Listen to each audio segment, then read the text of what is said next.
Presse des quotidiens, les parutions du jour se sont intéressées au renouvellement de la MINUSMA au Mali et ont remis l'affaire Guiro au goût du jour. C'est Aimé Solange Digma qui a lu la presse pour nous.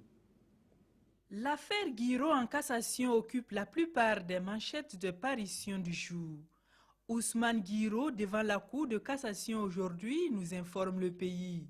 Poursuivi pour corruption, enrichissement illicite, violation de la législation sur l'échange, se rappelle aujourd'hui au Faso, l'ancien directeur général des douanes avait été condamné en juin 2015 à 2 ans de prison avec sursis, au paiement de 10 millions de francs CFA d'amende et la confiscation des objets saisis à hauteur de 900 millions de nos francs.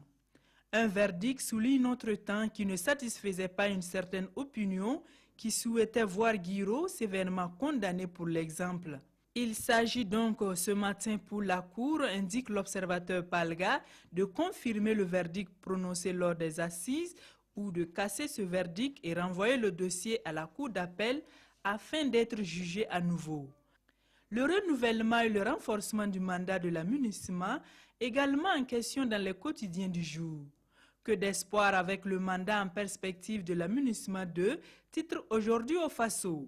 C'est en principe ce jour que le Conseil de sécurité doit acter le renouvellement du mandat de la mission multidimensionnelle intégrée de l'ONU pour la stabilisation au Mali. Une MINUSMA 2 requinquée, des troupes avec le moral au zénith et du matériel en surplus et qui peuvent agir.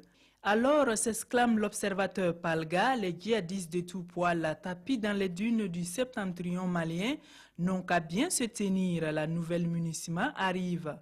Il reste à espérer que pour plus d'efficacité, les populations du Nord Mali se mettent en phase avec le nouveau mandat et contribuent au mieux à son succès, indique le pays. Fin de l'actualité de la mi-journée. Merci de nous avoir suivis. Un excellent après-midi à tous et à tous.